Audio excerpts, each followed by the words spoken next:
سعيدا كن فريدا عش بفخر في الحياة، لا تبالي فالمعالي بالتحدي لا سواه. كن سعيدا كن فريدا عش بفخر في الحياة، لا تبالي فالمعالي بالتحدي لا سواه، بالتحدي لا سواه. حرر النفس ولا تحيا هباء، يا ربيعا أنت والعطر الرداء. حرر النفس ولا تحيا هباء، يا ربيعا أنت والعطر الرداء. خذ قرارا وانطلق لا تنتظر، ليس كل الناس أهل للعلاء. خذ قرارا وانطلق لا تنتظر، ليس كل الناس أهل للعلاء، ليس كل الناس أهل للعلاء. كن سعيدا كن فريدا عش بفخر في الحياة، لا تبالي فالمعالي بالتحدي لا سواه. كن سعيدا كن فريدا عش بفخر في الحياة، لا تبالي فالمعالي بالتحدي لا سواه، بالتحدي لا سواه. ذلك الدهر الذي ترضى به، هل يراك الكون من صناعه؟ ذلك الدهر الذي ترضى به، هل يراك الكون من صناعه؟ ودع الأحلام يا فارسنا، كن بهذا العصر من أعلامه. ودع الأحلام يا فارسنا، كن بهذا العصر من أعلامه، كن بهذا العصر من أعلامه. كن سعيدا كن فريدا عش بفخر في الحياة، لا تبالي فالمعالي بالتحدي لا سواه. كن سعيدا كن فريدا عش بفخر في الحياة، لا تبالي فالمعالي بالتحدي لا سواه، بالتحدي لا سواه. إنما المشتاق للمجد التليد لن تراه مستكينا كالعبيد. إنما المشتاق للمجد التليد لن تراه مستكينا كالعبيد. إنه ليث البرايا ثابت يمتطي العز بعزم من حديد. إنه ليث البرايا ثابت يمتطي العز بعزم من حديد، يمتطي العز بعزم من حديد. كن سعيدا كن فريدا عش بفخر في الحياة، لا تبالي فالمعالي بالتحدي لا سواه. كن سعيدا كن فريدا عش بفخر في الحياة، لا تبالي فالمعالي بالتحدي لا سواه، بالتحدي لا سواه.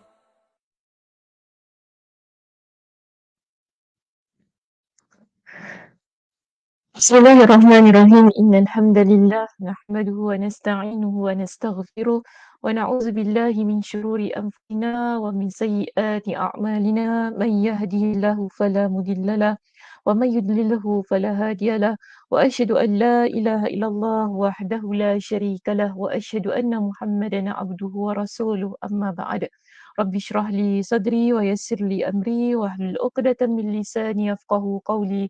ربي زدني علما وارزقني فهما. اللهم إنا نسألك علما نافعا ورزقا طيبا وعملا متقبلا. Assalamualaikum warahmatullahi wabarakatuh. Apa khabar jemaah muslimah kita yang sudah berada di ruangan Facebook Masjid Kampung Siglap pada pagi ini? Mudah-mudahan semuanya berada dalam keadaan yang sihat sejahtera hendaknya dan dirahmati Allah Subhanahu Wa Taala senantiasa. Sebelum kita mulakan, suka untuk saya raikan teman-teman yang sudah berada di ruangan komen ya di situ. Pertama sekali kita ada Kak Aisyah Taha kita, yang menjadi yang pertama untuk berada di situ. Dia kata, "Assalamualaikum Ustazah dan jemaah sekalian." Waalaikumsalam warahmatullahi wabarakatuh Kak Aisyah. Semoga semuanya berada di dalam keadaan sihat dan dirahmati Ilahi. Amin, amin. Alhamdulillah untuk pagi ini dapat bersama. Alhamdulillah. Thank you so much admin for this FB Live. Alhamdulillah. Okay, terima kasih admin. Saya juga ucapkan terima kasih kepada admin di belakang tabir yang setia menunggu saya. Maaf ya saya lambat sikit hari ini. Ialah first day Dia kelam kabut sikit. Baik, kita ada Kak Zah kita di situ. Kak Nuriza Musa kita. Assalamualaikum Ustazah. Waalaikumsalam warahmatullahi. Moga Ustazah sihat dan ceria selalu insya-Allah. Alhamdulillah, mudah-mudahan. Amin. Terima kasih Kak Zah atas doanya. Kita ada Kak Nurizan juga, Nurizan Ismail di situ. Salam Ustazah Dr. Sakina, salam Kak Nurizan, admin dan sahabat. Terima kasih. Kita ada Cik Razia kita, Alhamdulillah ya Cik Razia ada bersama dengan kita. Assalamualaikum Ustazah dan sahabat semua. Waalaikumsalam warahmatullahi Cik Razia. Terima kasih bersama dengan kami pada pagi ini. Zahira juga ada di situ. Assalamualaikum Ustazah Sakina, admin dan para jemaah. Selamat pagi semua. Waalaikumsalam warahmatullahi Zahira. Terima kasih kerana berada bersama dengan kita di kuliah pertama tahun 2023. Kan rasa macam sekejap je cuti, tak rasa cutinya. Baru 3 minggu 3 minggu saja dah masuk tahun baru, alhamdulillah. Kita ada Liza juga di situ. Assalamualaikum Ustazah, admin dan teman-teman online. Waalaikumsalam warahmatullahi Liza. Semoga Liza sihat.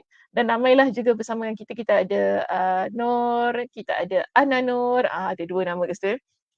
Dan kita ada Syaimah, kan? Assalamualaikum Ustazah dan Assalamualaikum warahmatullahi.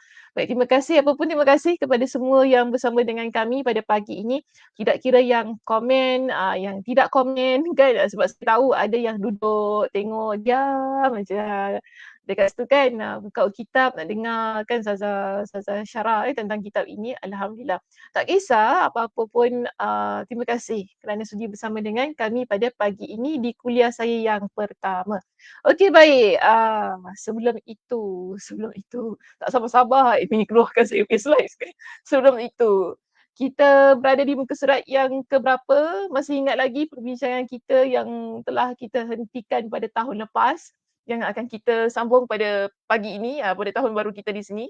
Okey, masih ingat lagi tak jemaah apakah perbincangan yang setelah kita bincangkan pada tahun lepas. Kemudian kita akan mulakan di muka surat yang keberapa, topik yang mana satu mungkin boleh diletakkan di ruangan komen sebagai panduan juga untuk teman-teman kita yang mungkin terlepas mengikuti pengajian kita di tahun lepas. Okey, bagaimana sambungannya Kak Zah? Okey, sambungan poin E. Muka surat 290 Ustazah.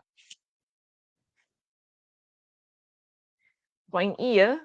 Oh, semua orang. Okey, Kak Aisyah juga. Muka surat 290, continuation point E. Liza juga 290. Ada tak muka surat yang berbeza daripada saya? Cik Salimah mana ya? Cik Salimah tak masuk lagi. Zahira, okey. Zahira pun muka surat 290. Continuation tapi saya tak nak continue lah. Okey. Sebab saya rasa macam ni jemaah muslimah semua. Sebab Ustazah rasa kita dah cantik kita dah tutup perbincangan di poin kita yang E. Poin kita yang E tentang menyekutukan Allah dalam perkataan dan perbuatan. Tetapi ianya lebih memfokuskan kepada menyekutukan Allah dalam bagi saya ibadah. Ibadah itu perbuatan ibadah.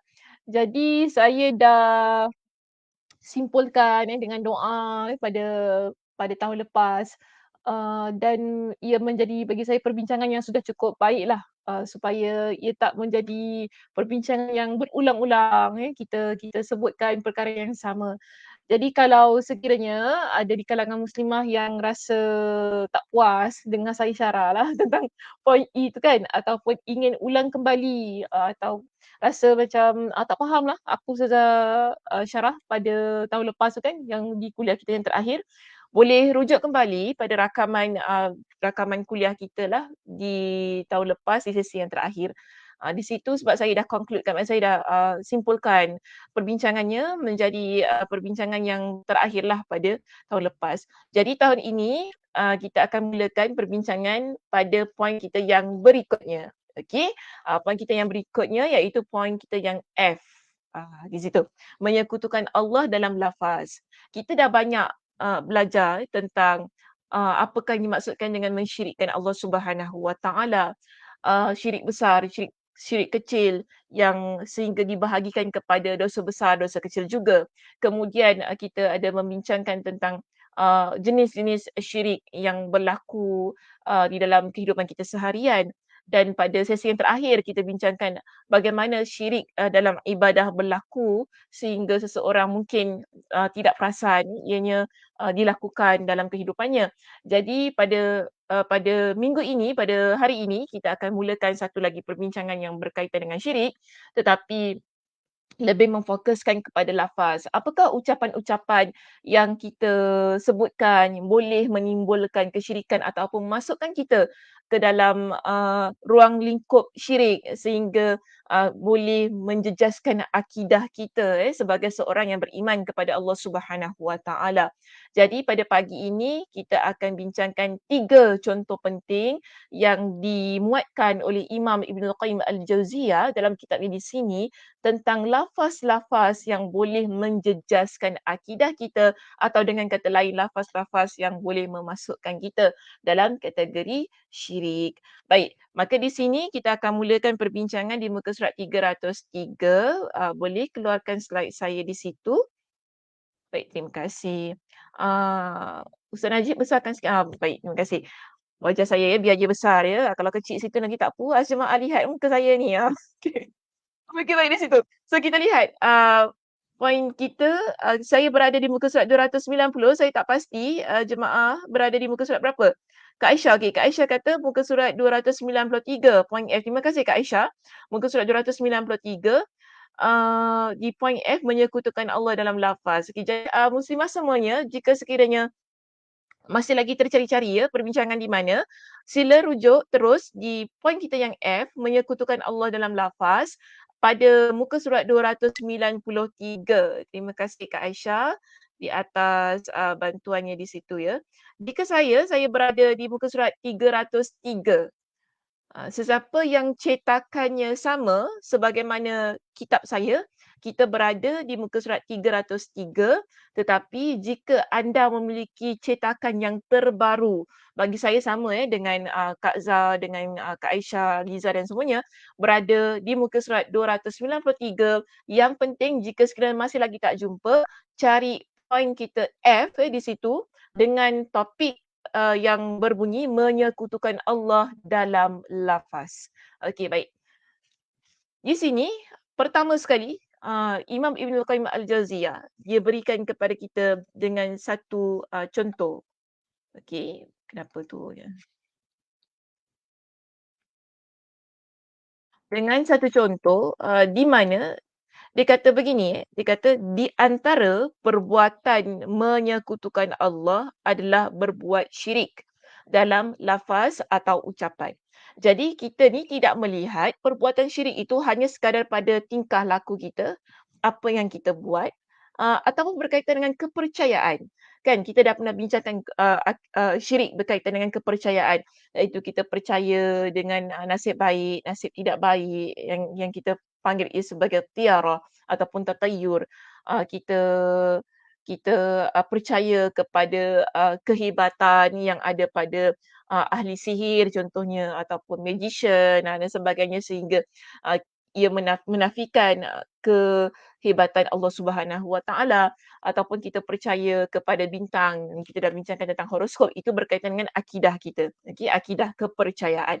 Kemudian kita bincangkan tentang ibadah, apakah perbuatan yang berkaitan dengan ibadah yang kalau kita buat ia boleh mensyirikkan, contoh sujud.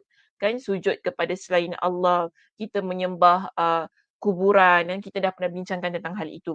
Seterusnya pada pagi ini dia kata antara perkara juga yang boleh kita lihat ia sebagai perbuatan yang memasukkan kita dalam perbuatan mensyirikkan Allah apabila kita melafazkan ucapan-ucapan.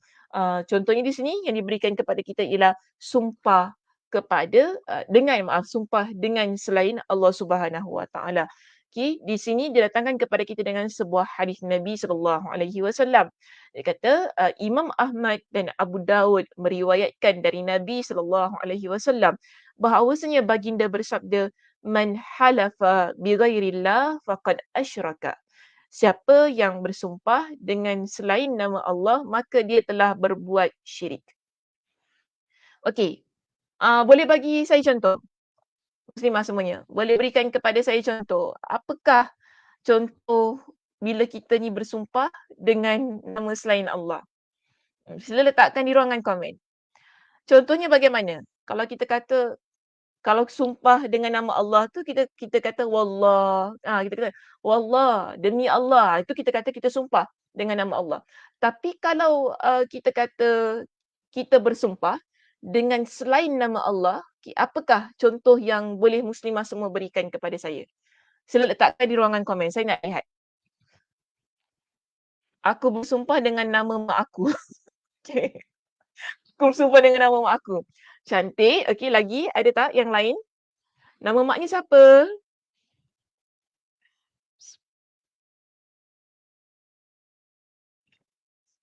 Terus bagi contoh. Aku bersumpah dengan nama mak aku. Saya boleh terima contoh itu. Atau yang lain, selain daripada contoh aku bersumpah dengan nama mak aku itu,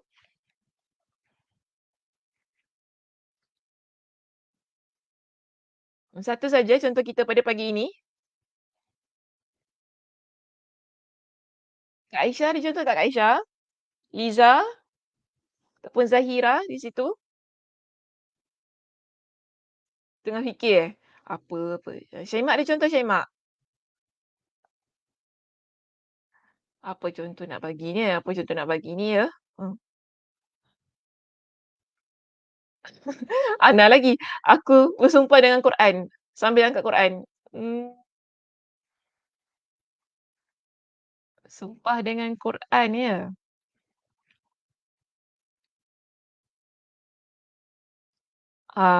Nak kata boleh, boleh macam mana ya? Dia ada cara dia. Ada ungkapan kata, dia berkaitan dengan lafaz berkaitan dengan lafaz kita. Touch wood. Kadang seakan kita taruh tangan di atas meja. Ah, touch wood. Okey, pelik sikit, dia punya ni. Okay, Nakia, I swear on my life. Okey, cute. Selalu ada dengar macam orang cakap sumpah depan Quran. Sumpah depan Quran, okey. Syed Mat kata apa? Really no idea selain sumpah atas mak, macam pernah dengar. Okey, Cik Ia kata apa tu? Sumpah pocong. Sumpah pocong, ya Allah. Okey, ini dah jauh sangat ni. Sumpah pocong tu macam mana Cik Ia? Kan? Oh, dah dia bersembang kat sini ya. Okey. Dah depa bersembang kat sini. Lah, Nakia baju ni kan betul juga selalu depan dengar cakap orang depan Quran. Tapi sumpah pocong tu menarik Cik Ya. Macam mana tu Cik Ya sumpah pocong? Kita pakai pocong kemudian kita sumpah macam tu Okey.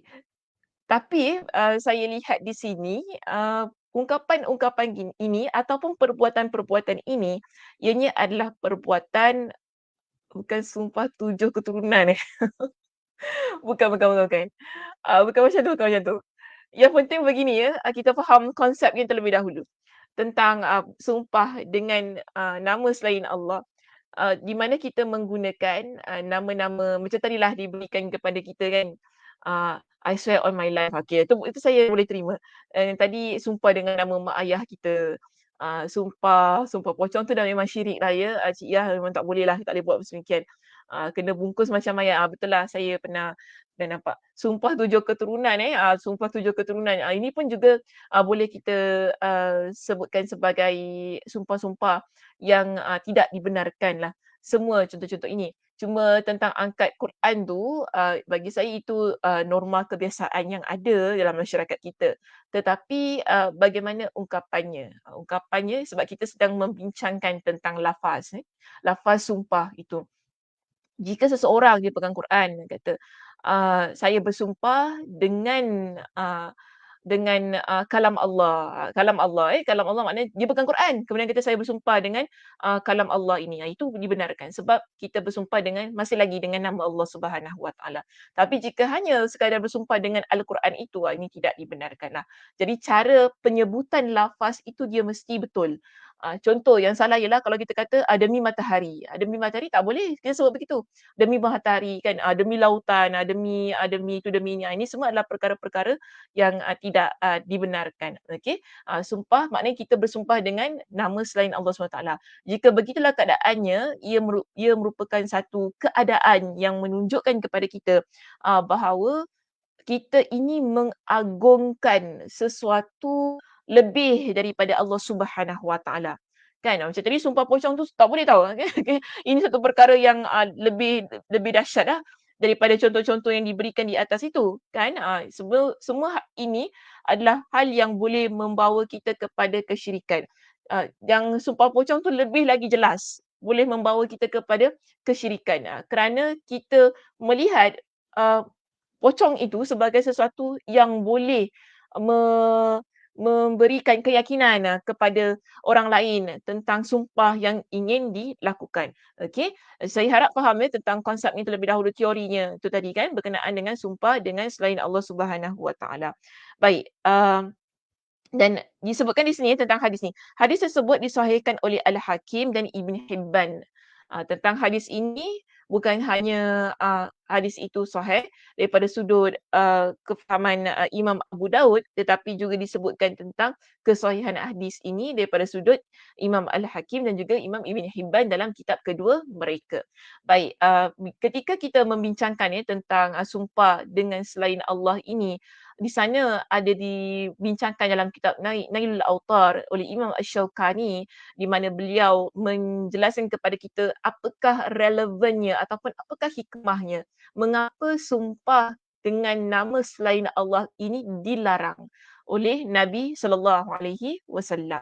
Baik, saya datangkan di sini dengan sedikit lagi perbincangan sebab kalau dalam kitab hanya memberikan kepada kita dengan contoh hadis, kemudian tidak ada penerangan lanjutlah tentang sumpah itu.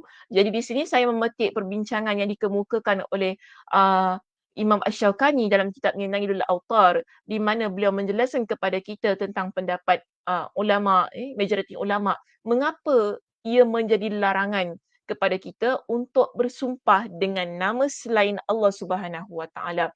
Jadi Imam Asy-Syaukani dalam kitabnya dia kata apa? Qala al-ulama as-sirru fi an-nahyi 'anil halfi bi ghairillah anna al-halfa bi syai'i yaqtadi ta'zimi wal 'uzma fil haqiqah innama hiya lillahi wahda. Jadi diterangkan kepada kita bahawa para ulama berpendapat tentang isu ini bahawa rahsia iaitu hikmah mengapa kita ini dilarang bersumpah dengan nama selain nama Allah adalah kerana bersumpah dengan sesuatu itu menunjukkan pengagungan dengan suatu yang disebutkan. Jadi bila kita menyebutkan dengan contoh dengan nama mak kita ataupun dengan kehidupan kita, dengan pocong lah tadi tu kan, dengan pocong. Suka saya contoh Cik Ya bagi tu kan, cantik contoh dia. Dengan pocong tu tadi ataupun dengan apa-apa sajalah selain Allah Subhanahu Wa Taala. Ianya menunjukkan bahawa kita mengagungkan benda-benda ini sedangkan benda-benda ini adalah makhluk yang diciptakan oleh Allah Subhanahu Wa Taala. Okey, sedangkan kita tahu dalam kehidupan kita sebagai seorang muslimah yang beriman kepada Allah Subhanahu Wa Taala, mengagungkan sesuatu itu hanya layak untuk Allah Subhanahu Wa Taala. Okey, sebab di sini Imam Asy-Syaukani dia menyambung perbincangannya. Dia kata apa? Sedangkan keagungan yang sebenarnya adalah untuk Allah sahaja. Okey. Atas dasar itu terdua dia punya S tu kan.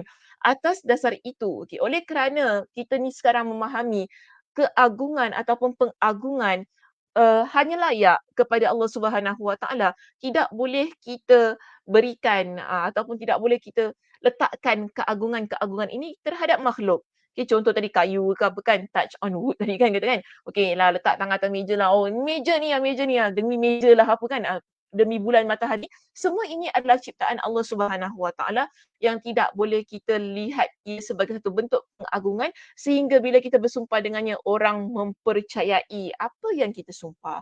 Okey, so sebab di sini Imam Asy-Syaukani menyatakan bahawa tidak boleh kita ini menggunakan makhluk Allah Subhanahu Wa Taala untuk menunjukkan keagungannya lebih daripada Allah Subhanahu Wa Taala. Maka atas dasar itu tidak boleh bersumpah kecuali dengan nama Allah, dengan zat Allah dan sifat-sifatnya. Ini kita panggil sebagai asma, iaitu nama-nama Allah. Kan mungkin kita bila kita ni nak menguatkan statement kita kerana mungkin ada orang tidak mempercayai apa yang kita ceritakan, orang tak percaya tentang statement yang kita keluarkan, lalu kita pun mungkin selain daripada nama Allah kita kata selalu kita gunakan demi Allah. Tapi mungkin kita nak guna bulan matahari boleh saja. Cuma di situ kita kena sandarkan ia kepada Allah. Demi matahari yang diciptakan oleh Allah. Okey, demi Tuhan, demi Tuhan matahari begitu kan. Demi Tuhan Kaabah contohnya. Ada orang ni dia kata demi Kaabah ataupun demi Al-Quran tadi kan, demi Al-Quran yang merupakan kalamullah. Diucapkan, maknanya kata-kata itu dibetulkan supaya tidak tersalah. Sehingga kita mengucapkan ucapan-ucapan yang boleh mensyirikkan Allah Subhanahu Wa Taala. Kan? Demi lautan. Kita kata demi Tuhan yang menciptakan lautan. Jadi begitulah keadaannya. Maknanya kita masih lagi mengucapkan ucapan yang menunjukkan tentang keagungan Allah kerana Allah lah yang menciptakan laut. Jadi bila kita bersumpah, kita menggunakan nama Allah iaitu Tuhan yang menciptakan laut itu. Contohnya sedemikian. Ataupun kita menggunakan tadi matahari lah ataupun bulan bintang kan, biasalah lagu-lagu kan, demi bulan demi bintang ya, cintaku tak ada dua dan sebagainya, betul kan. Kadang-kadang kan kita menggunakan perkataan-perkataan yang kita tidak sedar ianya melibatkan isu-isu mensyirikkan Allah Subhanahu Wa Taala. Sedangkan di situ sudah pernah ditegur oleh Nabi sallallahu alaihi wasallam dalam hal ini, iaitu berkaitan dengan hadis Nabi sallallahu alaihi wasallam itu tadi. Jadi dalam hal ini Imam Asy-Syaukani berkata apa, wa ala zalika tafaqal fuqaha. Jadi para fuqaha itu para ahli fiqh berkaitan dengan hal ini, mereka telah bersepakat bahawa bersumpah hanya layak dengan menggunakan nama Allah itu sahaja. Tidak boleh menggunakan dengan nama-nama selain Allah Subhanahu Wa Taala. Kerana apa, dibimbangi bila kita menggunakan nama-nama selain Allah Subhanahu Wa Taala, ia boleh membabitkan tentang rasa keagungan kita kepada sesuatu itu melebihi keagungan Allah Subhanahu Wa Taala. Okey, saya harap jelas ya tentang isu bersumpah selain dengan menggunakan selain nama Allah Subhanahu Wa Taala itu tadi. Okey. Baik.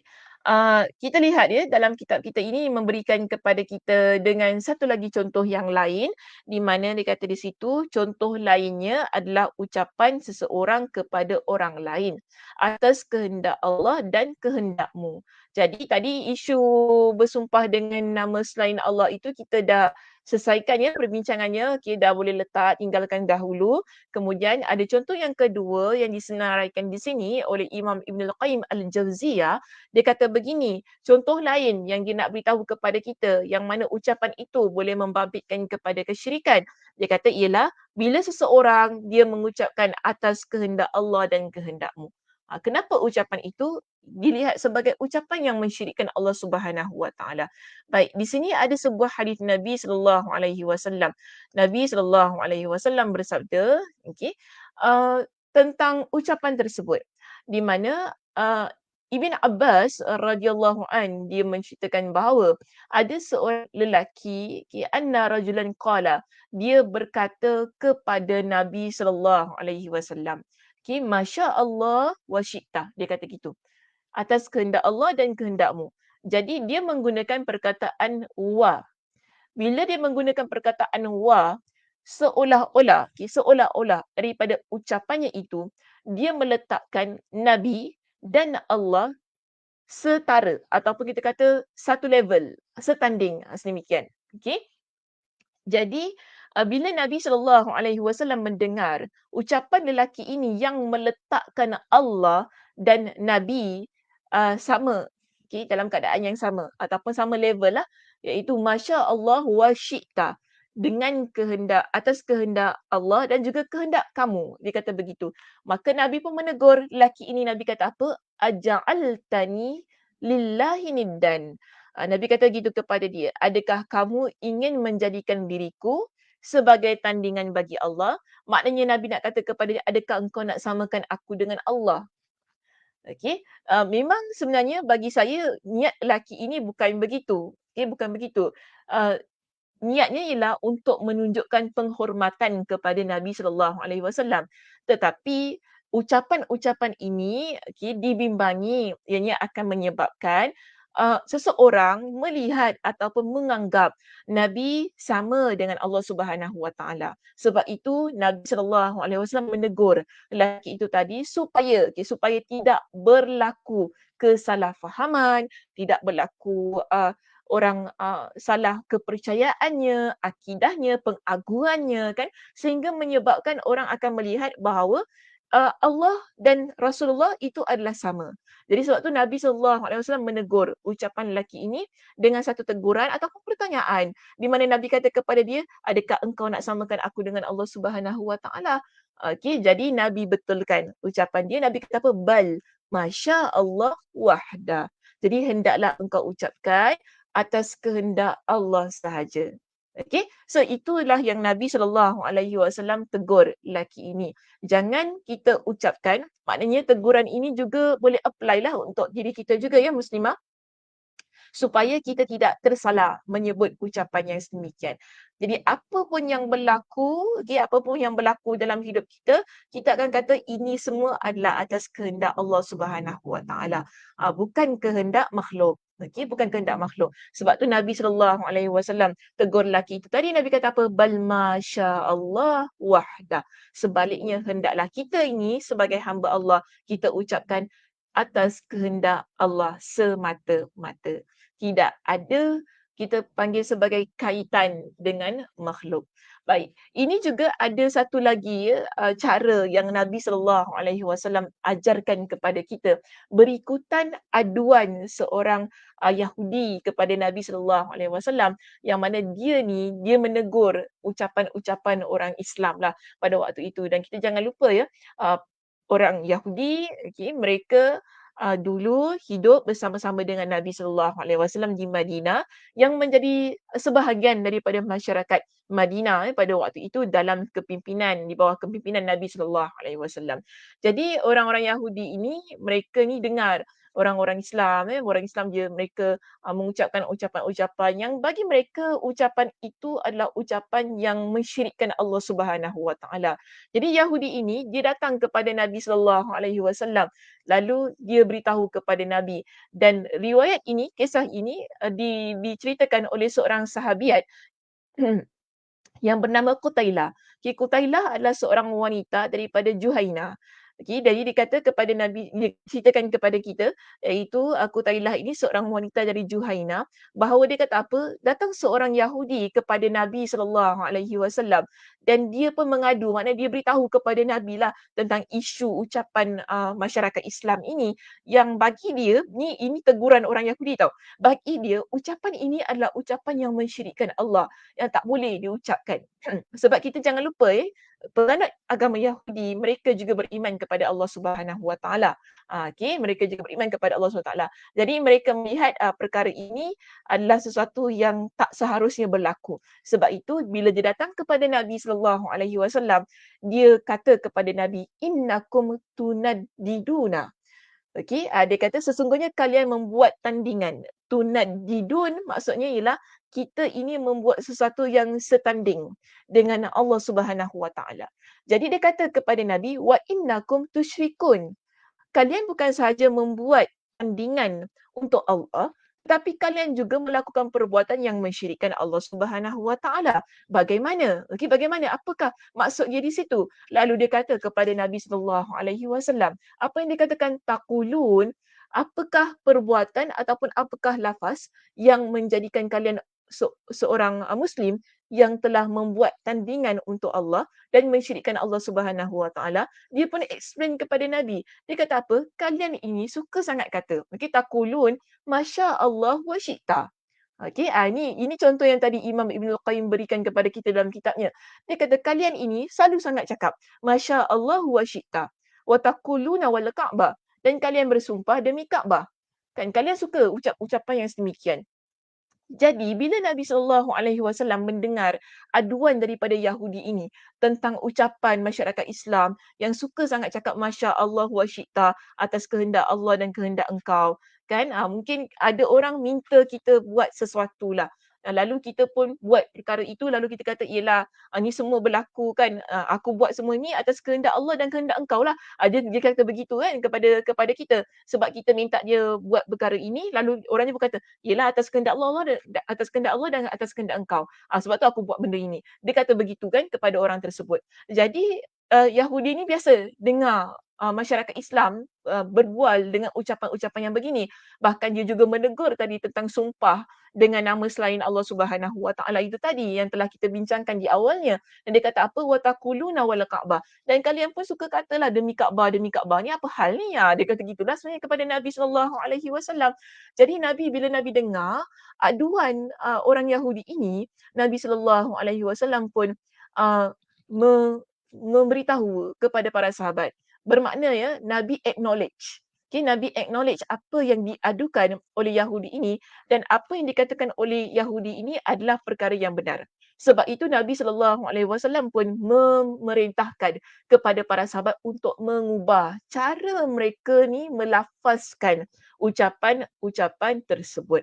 Jadi apa kata Qutailah dalam hadis ini, dia kata fa amarahumun nabiyyu sallallahu alaihi wasallam. Jadi sejak hari itu, sejak aduan ini sampai kepada Nabi sallallahu alaihi wasallam, Nabi pun memerintahkan kepada para sahabat ketika mereka berkata, hendaklah mereka berkata begini, idza aradu, Nabi kata kepada mereka, jika kalian hendak bersumpah, idza aradu ayyahlifu, ketika kalian ni hendak bersumpah, ayyaqulu, hendaklah kalian ucapkan wa rabbil Ka'bah. Maknanya jangan kalian ucapkan demi Kaabah, tapi kalian ucapkan demi Tuhan Kaabah. Kalau kita faham demi Tuhan Kaabah, siapa Tuhan Kaabah? Allah Subhanahu Wa Taala. Jadi salah tak? Tak salah. Sebab apa? Kita menyandarkan Kaabah itu kepada pemiliknya. Siapa pemiliknya? Allah Subhanahu Wa Taala. Masih lagi kita menggunakan nama Allah di situ. Jadi bila kita nak bersumpah tu tadi lah saya kata, kalau nak guna matahari ke bintang ke apa kan, gunalah demi Tuhan matahari, demi Tuhan bintang, demi Tuhan yang menciptakan malam. Kita gunakan sedemikian. Masih lagi kita menggunakan nama Allah di situ. Kita tidak menyandarkan ia kepada selain Allah Subhanahu Wa Taala. Kita menyandarkan makhluk-makhluk ini, contoh Kaabah, kan, kepada Allah, kerana Allah yang Maha Agung yang memiliki Kaabah itu. Kita menyandarkan matahari itu kepada Allah, maksudnya menyandarkan itu ialah kita lepaskan ia kembali bahawa Allah yang ciptakan langit, Allah yang ciptakan matahari. Jadi bila kita bersumpah dengan Tuhan yang menciptakan matahari, pengagungan itu berbalik kepada Allah yang menciptakan matahari. Sebab itu ia menjadi perkara yang dibetulkan oleh Nabi SAW dalam isu perbualan itu tadi, supaya lafaz yang diucapkan tidak menjadi lafaz yang mensyirikkan Allah Subhanahu Wa Taala. Okay, berkaitan dengan sumpah tersebut. Kemudian di sini Nabi SAW pun menegur tentang tadi kan atas kehendak Allah dan atas kehendak kamu. Jadi di sini Nabi SAW kata apa kepada mereka? Kan ketika kalian nak kata tentang atas kehendak Allah dan atas kehendak kamu itu, hendaklah kalian ucapkan begini. Wa yaquluna ma sya'allahu thumma syi'ta. Okey? Perkataan wa. Wa tu maksudnya dan kan? Okey. Bila kita guna perkataan dan itu menunjukkan seolah-olah kita menyamakan Allah dan Rasulullah. Tapi di sini bila kita menggunakan perkataan thumma tu maksudnya kemudian. Okey, atas kehendak Allah, kemudian atas kehendak kamu.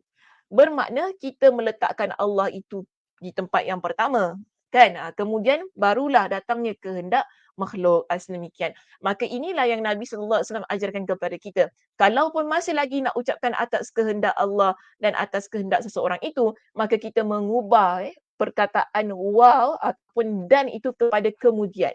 Atas kehendak Allah, kemudian atas kehendak kamu. Sebab itulah perkara ini berlaku. Kita kata sedemikianlah kepada orang yang kita ingin sebutkan perkataan-perkataan ini.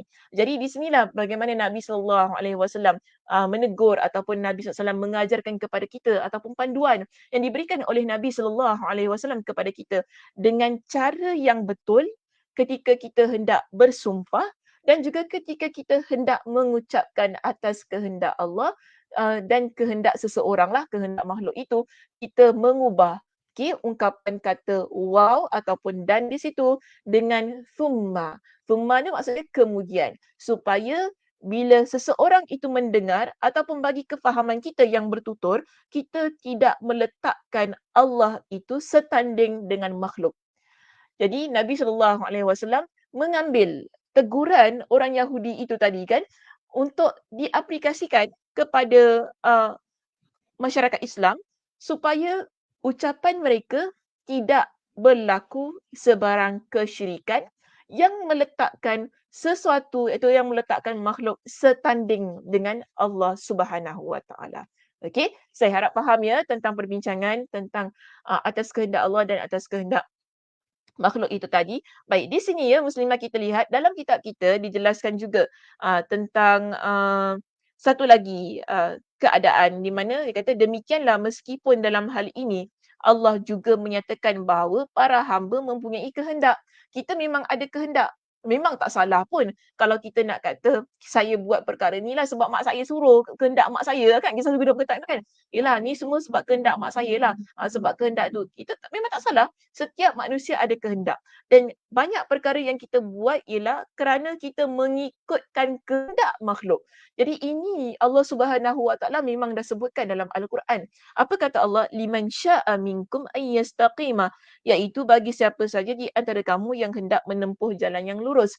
Maknanya setiap manusia mereka memiliki kehendak. Okey? Tetapi di situ kita kena faham setiap kehendak kita apabila ia berlaku kan itu adalah sesuatu yang berlaku atas kehendak Allah Subhanahu Wa Taala. Maka sebab itu bila kita menggunakan perkataan atas kehendak Allah dan kehendak seseorang, ianya seolah-olah meletakkan bahawa adakah kehendak Allah dan kehendak seseorang itu sama? Maknanya kita nak menyamakan kehendak Allah dan kehendak seseorang itu. Jadi kita nak mengeluarkan diri kita daripada sesuatu yang mungkin boleh membabitkan ataupun melibatkan kita dalam hal-hal yang mensyirikkan Allah, menyamakan Allah dengan sesuatu. Maka sebab itu dalam menjadi satu bentuk kehati-hatian. Okey, kita kata di sini. Kita nak berhati-hati ketika mengucapkan hal-hal yang berkaitan dengan kehendak ini, kita menggunakan ungkapan lafaz thumma, kemudian. Supaya itu tadi Nabi kata, kita ni tak menyamakan Allah dengan makhluk ataupun dengan kehendak manusia. Okey, baik, seterusnya. Dalam kitab kita kalau kita lihat pada muka surat yang berikutnya di situ muslimah. Sebentar ya.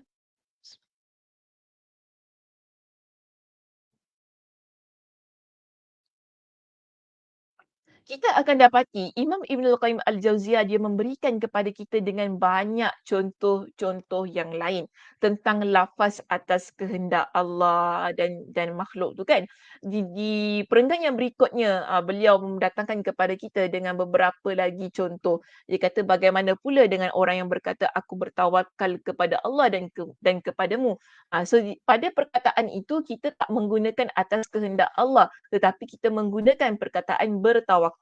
Sedangkan kita tahu tawakal kita hanya kepada Allah Subhanahu Wa Taala. Kita tidak boleh meletakkan tawakal kepada selain Allah Subhanahu Wa Taala.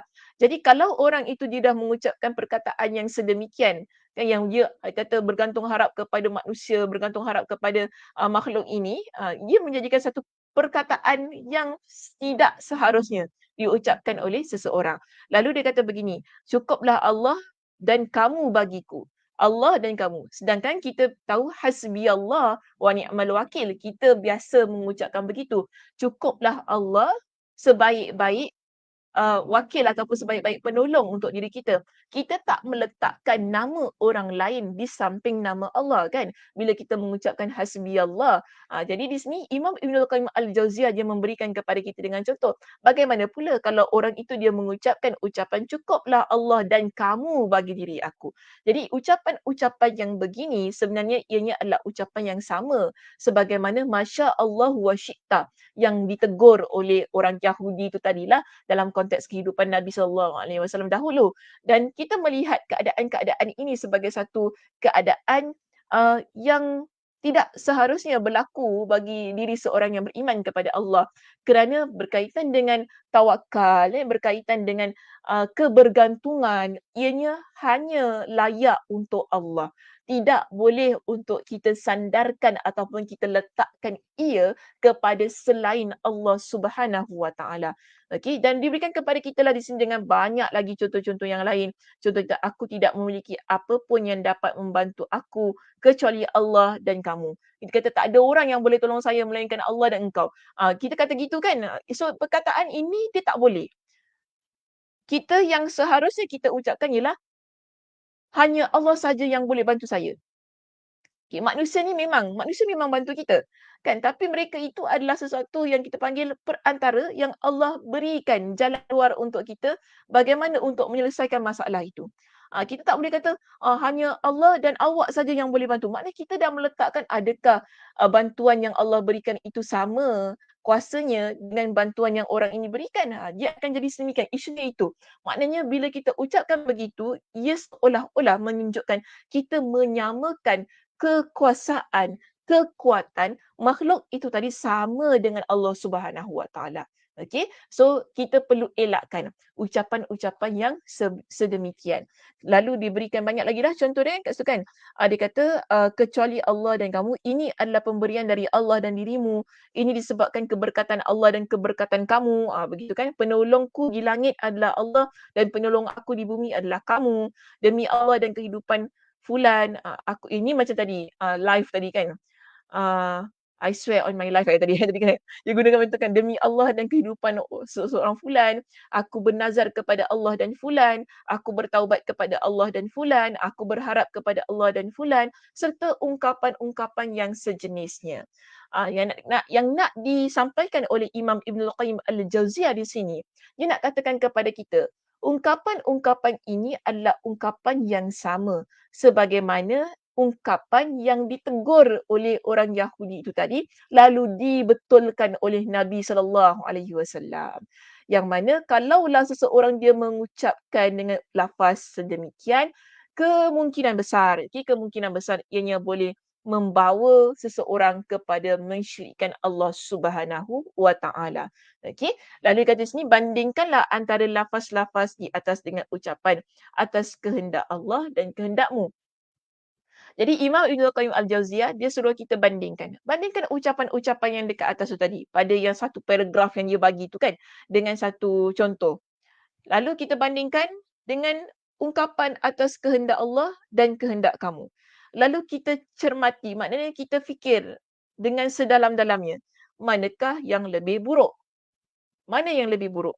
Telah jelas bagi kita, bagi kamu, bahawa orang yang mengucapkan lafaz-lafaz tadi lebih utama untuk terkena kecaman berdasarkan sabda Nabi SAW di atas.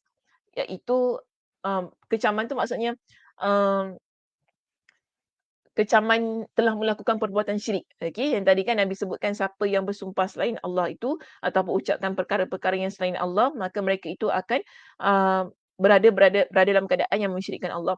Jika orang dalam hadis itu telah menjadikan Nabi SAW sebagai tandingan Allah dengan ucapannya tersebut, maka bererti orang-orang yang mengucapkan lafaz-lafaz tadi telah menjadikan seseorang yang kedudukannya sangat jauh di bawah Rasulullah SAW yang tidak sebanding dari sisi apapun. Bahkan mungkin termasuk musuh Allah. Musuh bagi dia sebagai tandingan bagi Rabb semesta alam. Boleh faham tak apa dia kata tu? Faham tak apa yang Imam Ibnul Qayyim Al-Jauziyah nak sampaikan tu? Baik, kita lihat begini muslimah. bila datang seorang lelaki tu kan, yang hadis ni, okey, hadis ini. Aja'altani lillahi niddan, Nabi tanya kepada dia. Lelaki ini, dia ucapkan atas kehendak Allah dan kehendakmu. Kehendakmu di sini ialah kehendak Nabi SAW. Okey, Masya Allah wa syi'ta. Jadi, Imam Ibn Al-Qayyim Al-Jauziyah kata begini, jika ucapan yang mana menyebutkan atas kehendak Allah dan kehendak Nabi itu adalah sesuatu yang dilarang. Sedangkan Nabi SAW adalah insan yang mulia, insan yang memang wajar untuk kita berikan penghormatan kepada baginda SAW kerana baginda adalah Rasulullah. Okay, pesuruh Allah Subhanahu Wa Taala. Yang bagi kita tak salah pun kan kalau kita ucapkan semikian. Tetapi ia adalah satu bentuk yang Nabi SAW tak terima. Dan Nabi larang untuk kita ucapkan begitu. Jika ucapan yang membabitkan Nabi SAW dilarang untuk kita sebutkan setanding dengan nama Allah itu tadi, apatah lagi jika ucapan-ucapan yang melibatkan orang lain. Okey? Contoh kita kata atas kehendak Allah dan kehendak mak bapak saya. Gitu kan? Ucapan begitu ataupun tadi diberikan aku bertawakal kepada Allah dan kepada engkau. Itu kita kata dia bukan sebutkan tentang Nabi, tapi disebutkan tentang manusia lain, orang lain. Jika tentang Nabi itu sahaja sudah menjadi sesuatu yang dilarang, apatah lagi ucapan-ucapan yang kita letakkan nama Allah dengan nama orang lain ataupun dengan makhluk yang lain. Lebih-lebih lagi ianya berada pada sesuatu keadaan yang lebih buruk, lebih dahsyat keadaannya dan lebih layak, lebih berhak untuk mendapat kecaman ataupun teguran lah daripada seseorang tentang ucapan itu. Ini yang disampaikanlah oleh Imam Ibn Al-Qayyim Al-Jauziyah tentang contoh-contoh yang dia berikan itu tadi. Lalu dia kata oleh sebab itu bersujud, beribadah, bertawakal, bertaubat, bertakwa, merasa takut, mengharap pahala, bernazar, bersumpah, bertasbih, bertakbir, bertahlil, bertahmid, beristighfar, mencukur kepala dalam rangka ketundukan dan ibadah, bertawaf di Baitullah serta berdoa, semua itu adalah hak Allah semata. Jadi apa pun yang kita lakukan, yang disebut tadi kan tentang beribadah, bertawakal, bertaubat, itu semua adalah milik Allah. Hak Allah, bukan hak makhluk. Jadi kita tidak boleh untuk meletakkan perbuatan-perbuatan itu sehinggalah lafaz sumpah, lafaz atas kehendak Allah ini tidak boleh untuk kita letakkan ia berada sama ataupun letakkan ia setanding dengan makhluk. Okay, Allah tidak boleh diletakkan ataupun Allah tidak boleh disamakan, itu perkataan yang lebih tepat ya, disamakan dengan makhluk dalam apa jua urusan, apa jua keadaan dan apa jua lafaz. Sebab itu di sini kita ada topik ini supaya kita lebih berhati-hati dengan apa yang kita ingin ucapkan. Dan saya ingin datangkan dengan satu lagi contoh berkaitan dengan lafaz kita yang mungkin kita tak sedar. Okey, dalam kitab Imam Ibn Al-Qayyim cuma berikan kepada kita dengan dua contoh ini sahaja. Satu ialah bersumpah dengan nama selain Allah itu tadi, okey.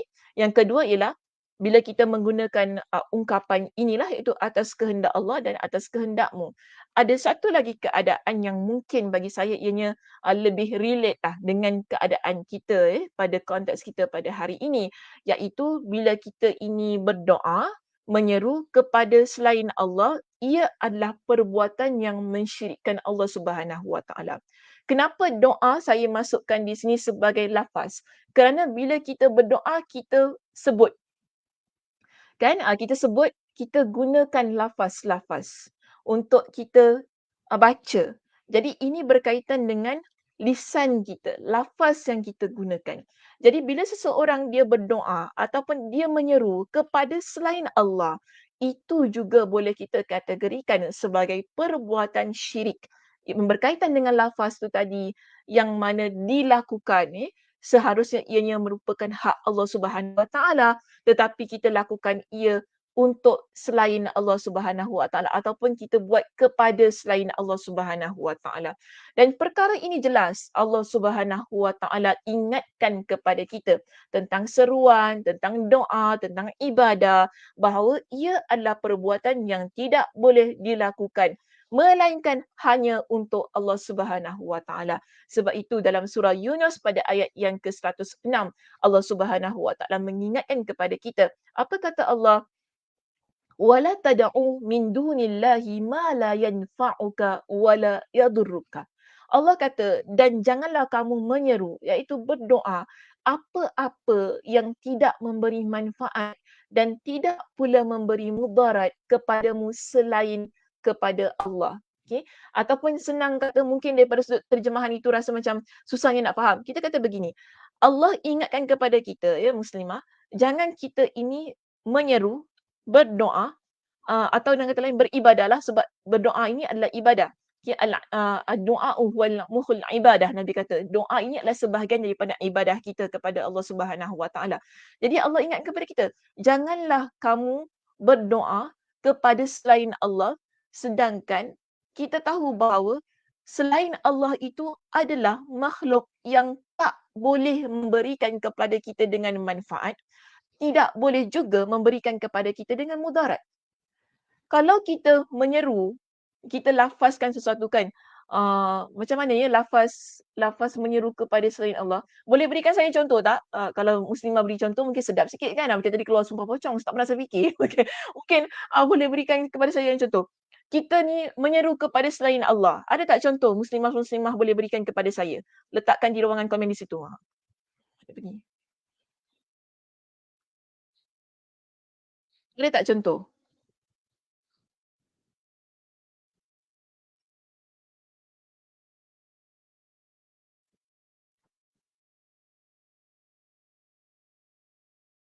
Kita menyeru selain Allah Subhanahu Wa Taala. Kita minta kepada selain Allah Subhanahu Wa Taala. Ada tak ayat yang boleh diberikan contoh kepada saya untuk menunjukkan ini sebenarnya adalah perbuatan.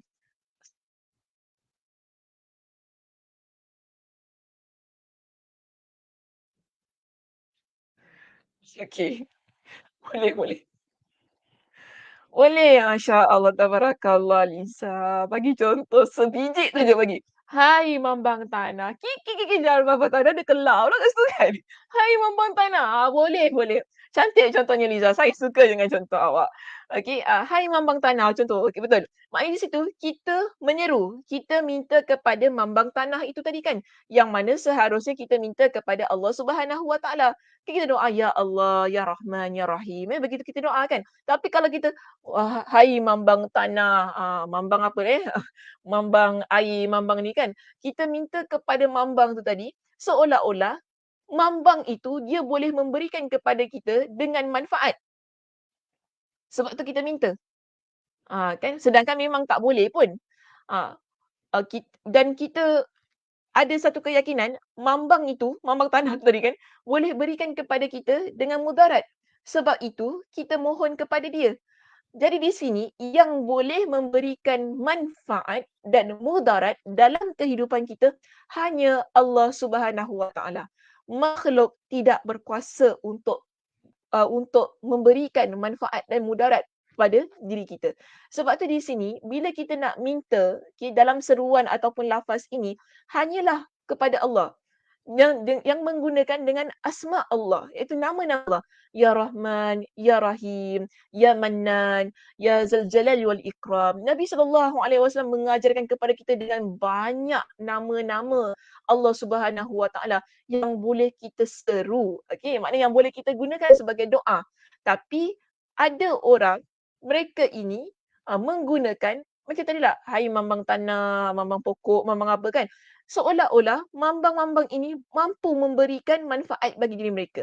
Jadi jika kita menggunakan lafaz-lafaz sedemikian, yang bagi saya begini muslimah, lafaz-lafaz ini kebiasaannya ia berada pada jampi serapah, pada mantra yang digunakan ikut kepada konteks kita lah masyarakat Melayu yang kita gunakan untuk mendapatkan sesuatu yang kita inginkan dalam kehidupan. Mungkin kita inginkan sesuatu lalu orang kata, kau baca jampi ni. Jampi ni boleh ni, lepas tu kau tiup kat air.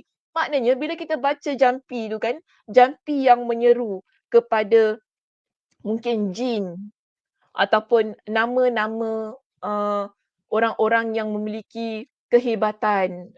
Kita menyeru demi orang ini, demi itu kan yang menyerulah.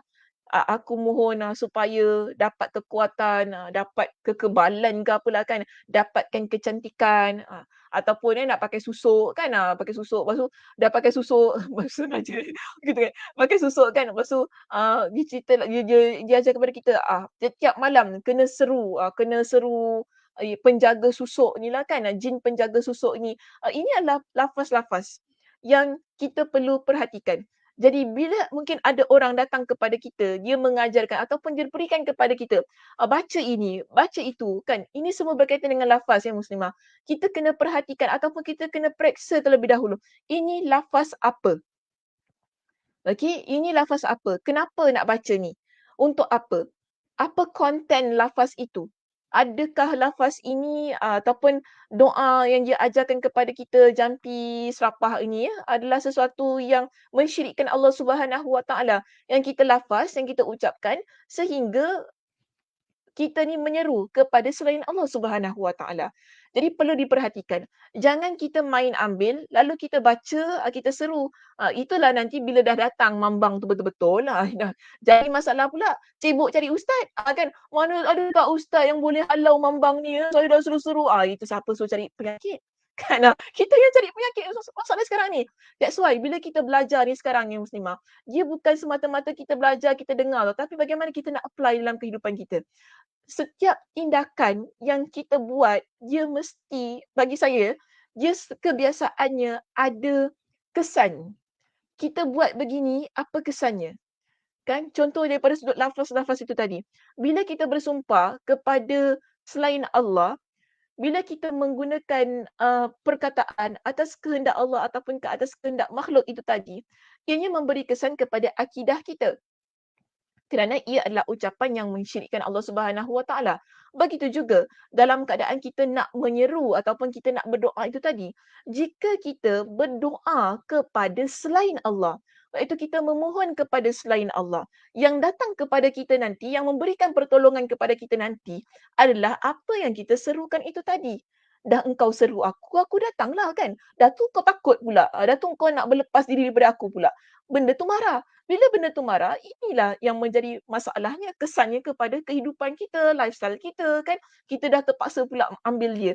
Inilah yang kadang-kadang kita buat sesuatu tu, bila kita tak fikir, ianya akan menyebabkan kita menghadapi banyak lagi masalah dalam hidup. Okey, sebab itu apa yang Nabi larang, apa yang Allah Subhanahu Wa Taala beritahu kepada kita dalam Al-Quran. Contohnya dalam surah Yunus ayat 106 ini, Allah dah pesan kepada kita jangan buat perkara tersebut. Jangan seru kepada selain Allah. Kenapa Allah kata jangan? Kerana Allah itu Maha tahu bahawa kalau kau buat gini, kau akan dapat macam ini, macam ini, macam ini. Kan kalau kau seru kepada jin, jin tu akan susahkan hidup engkau.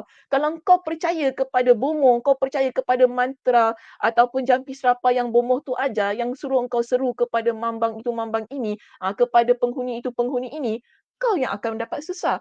Sebab itu Allah Subhanahu Wa Taala bila Allah ingatkan kepada kita dalam Al-Quran tentang larangan, tentang sesuatu yang Allah kata jangan buat, jangan itu, dia pasti ada hikmahnya. Allah larang kita dengan saja-saja tahu muslimah. Mesti ada sesuatu yang Allah nak pelihara kita sebagai makhluk Allah Subhanahu Wa Taala ini, sebagai hamba Allah yang beriman kepada Allah. Satu ialah Allah nak kita ni jaga akidah. Dah beriman kepada Allah dah alhamdulillah. Bukan senang kita nak jadi seorang muslimah yang beriman kepada Allah, yang memiliki keimanan yang mantap tu, nak kata ada iman yang mantap tu susah. Tapi kalau dah ada kalimat la ilaha illallah dalam hati kita ini dah cukup baik dah muslimah. Bila kita dah ada keyakinan itu dah alhamdulillah. Tapi kalau kita sebarangan buat perbuatan-perbuatan ataupun melafazkan ucapan-ucapan yang merosakkan akidah kita sendiri. kepercayaan kita kepada Allah. Bukankah itu satu perkara yang merugikan diri sendiri? Sedangkan Nabi dah ingatkan kepada kita. Bahkan bila ada tadi orang Yahudi tu kan, dia mengadu kepada Nabi. Dia beritahu kepada Nabi. Nabi SAW tak tolak. Nabi tak kata, "Kau Yahudi, apa kau tahu?" Nabi tak kata gitu kepada orang Yahudi itu. Bahkan tadi saya kata, Nabi acknowledge apa yang dia beritahu kepada Nabi. Dan Nabi SAW bahkan membetulkan situasi. Nabi beritahu kepada kita apakah cara yang paling baik, yang sebetulnya. Kalau betul-betul lah nak sumpah juga kan dengan Kaabah tu, atau betul-betul nak kata atas kehendak Allah dan kehendak seseorang itu, apakah keadaan yang paling baik. Hadis Nabi, ayat Al-Quran dan hadis Nabi SAW didatangkan kepada kita untuk membetulkan cara hidup kita. Bagaimana kita ini seharusnya berjalan di atas muka bumi ini sebagai seorang muslimah yang benar-benar beriman kepada Allah Subhanahu Wa Taala. Sehingga setiap tindakan kita, tidak kira daripada sudut apa yang kita buat ataupun bahkan dari sudut ibadah kita dan juga ucapan yang kita sebutkan, yang kita lafazkan, ia adalah ucapan yang betul, yang benar sebagaimana yang ditunjukkan oleh Nabi SAW. Okey muslimah, itu saja perbincangan kita pada pagi ini. Terima kasih di atas perhatiannya. Mudah-mudahan Allah Subhanahu Wa Taala memberkati pertemuan kita. Mudah-mudahan Allah Subhanahu Wa Taala memberikan kepada kita dengan kefahaman atas apa yang kita bincangkan supaya hati kita, jiwa kita bila kita dah dengar apa yang disebutkan oleh Nabi SAW itu tadi, ianya menjadi sesuatu yang lebih memantapkan jiwa keimanan kita kepada Allah Subhanahu Wa Taala. Apapun hati-hati pada setiap apa yang kita nak lafazkan, apa yang kita nak ucapkan berkaitan Allah Subhanahu Wa Taala, lebih-lebih lagi tentang lafaz-lafaz seruan tu tadi. Yang mungkin kadang-kadang kita lupa. Kadang-kadang kita ni mewarisi, maaf saya sebut mewarisi sebab ada orang dia begitu. Dia mewarisi doa-doa keturunan dia kan yang dia baca, yang mungkin diajar oleh nenek moyang dia sebagai satu bentuk warisan. Kalau sakit ke apa baca ini, seru itu, seru ini. Sebab saya pernah jumpa dengan orang yang begini. That's why saya berikan contoh semikian. Di mana dia mengamalkan um, seruan-seruan doa-doa ini. Yang bagi dia ini sesuatu yang nenek saya wariskan kepada saya. Apa salahnya kalau saya nak baca kan? So itu perlu kita hati-hatilah ya kalau ada sesuatu yang diwarisi kepada kita, apa sebenarnya yang diwariskan? Ah, tak kira walaupun ia daripada sudut jampi serapah. Apakah jampi serapah yang diwariskan kepada kita? Kita jangan lupa Nabi SAW mewariskan kepada kita dengan pelbagai macam doa-doa yang sahih. Kenapa kita tidak mahu menggunakan doa-doa yang Nabi SAW berikan kepada kita? Bukankah itu lebih baik? Bukankah itu lebih sahih? Bagi saya lah lebih benar, lebih wajar untuk kita gunakan. Kenapa kita mesti menggunakan sesuatu yang mensyirikkan Allah Subhanahu Wa Taala? Sedangkan kita sudah menjadi seorang yang beriman kepada Allah Subhanahu Wa Taala. Mungkin itu adalah perkara yang seharusnya kita fikir-fikirkan bersama untuk diri saya dan kita juga, kita semua. Okey, wallahu a'lam bisawab. Okay, mudah-mudahan Allah Subhanahu Wa Taala memberikan kepada kita dengan kesihatan dan kelapangan masa ya muslimah semuanya untuk kita bertemu sekali lagi pada minggu hadapan. Saya tutup dengan tasbih kafarah. Subhanakallahumma wa bihamdika asyhadu an la ilaha illa anta astaghfiruka wa atubu ilaik. Assalamualaikum warahmatullahi wabarakatuh.